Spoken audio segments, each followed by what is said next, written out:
Baraza alikuwa kijana shupavu kutoka Arusha, Tanzania. Alizaliwa katika familia yenye mapenzi makubwa kwa Afrika, na tangu utotoni alikuwa akivutiwa na ndoto za umoja na mshikamano wa bara hili lenye utajiri wa rasilimali na tamaduni. Alipokuwa akilelewa na babu yake ambaye aliwahi kuwa mwanaharakati wa kupigania uhuru, Baraza alisikia simulizi nyingi kuhusu wapiganiaji uhuru waliopigana ili Afrika ijitawale na kufikia maendeleo.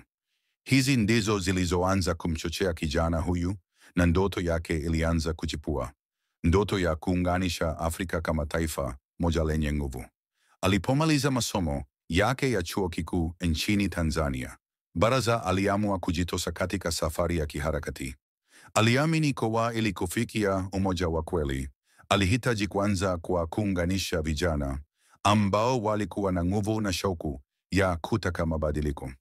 Alianzisha harakati iitwayo Sauti ya Umoja, ambayo ililenga kuhamasisha vijana katika kila kona ya Afrika kuelewa umuhimu wa umoja na kupambana na changamoto za bara hili kwa pamoja. Safari ya Baraza ilianza nchini Kenya, ambako alikutana na wanaharakati wengine vijana walio na haja ya kuwa na jukwaa la pamoja la kiuchumi na kisiasa. Aliweza kupata ushawishi mkubwa miongoni mwa vijana, na harakati zake zikaanza kujulikana katika nchi jirani kama Uganda, Rwanda na Burundi.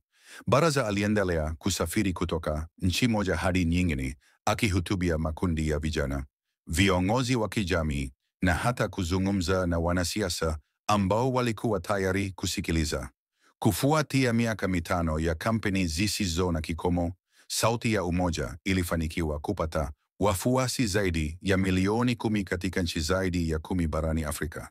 Ushawishi wake ulikuwa, na hatimaye aliweza kushawishi viongozi wa Umoja wa Afrika AU kukubali kupitisha mpango maalum wa kujadili uwezekano wa kuunda serikali moja ya Afrika, ambayo ingewapa watu wote nguvu sawa na fursa sawa katika maendeleo. Moja ya mafanikio makubwa ya Baraza ilikuwa pale alipoandaa kongamano kubwa mjini Addis Ababa, Ethiopia, ambako viongozi wa mataifa zaidi ya 40 ya Afrika walikusanyika kujadili mpango wake wa kuunda shirikisho la Afrika.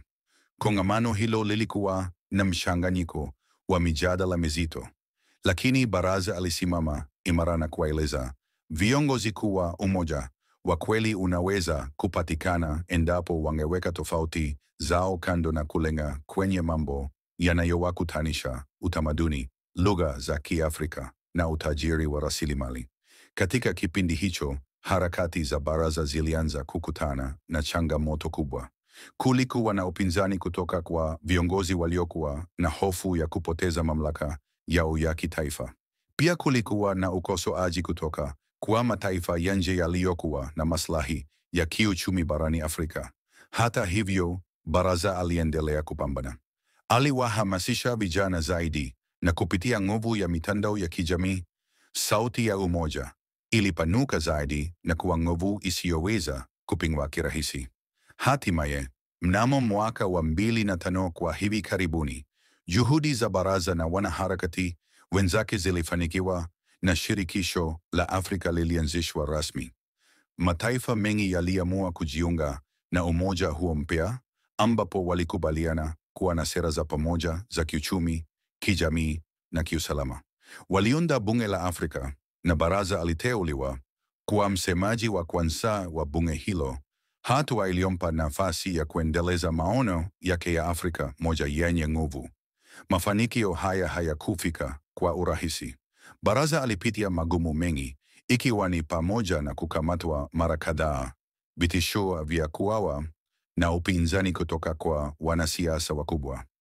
Lakini alidumu na kusimama kidete kwa sababu aliamini kuwa Afrika moja ni ndoto inayoweza kutimia ikiwa tu watu wake wataamua kuungana. Leo hii Baraza anaheshimika kama mmoja wa mashujaa wakubwa wa Afrika, na jina lake linatambulika katika historia kama kijana aliyeanzisha harakati zilizoleta umoja wa kweli barani. Sauti ya Umoja haikuwa tu jina la harakati, bali ilikuwa ni mwito wa kizazi kipya cha Waafrika walioamua kufungua ukurasa mpya kwa bara lao.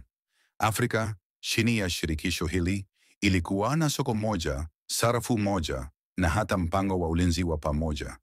Maendeleo ya kiteknolojia na miundombinu yalipiga hatua kubwa, na Afrika ilianza kusimama kama taifa moja lenye nguvu, likiwa tayari kushindana katika uchumi wa dunia. Kila mahali alipoenda, Baraza alikumbushwa maneno ya babu yake: umoja ni nguvu, na kwa umoja, Afrika inaweza kutimiza chochote. Ndoto ya Baraza ikawa kweli, na alama yake ikabaki kwenye mioyo ya mamilioni waliomunga mkono.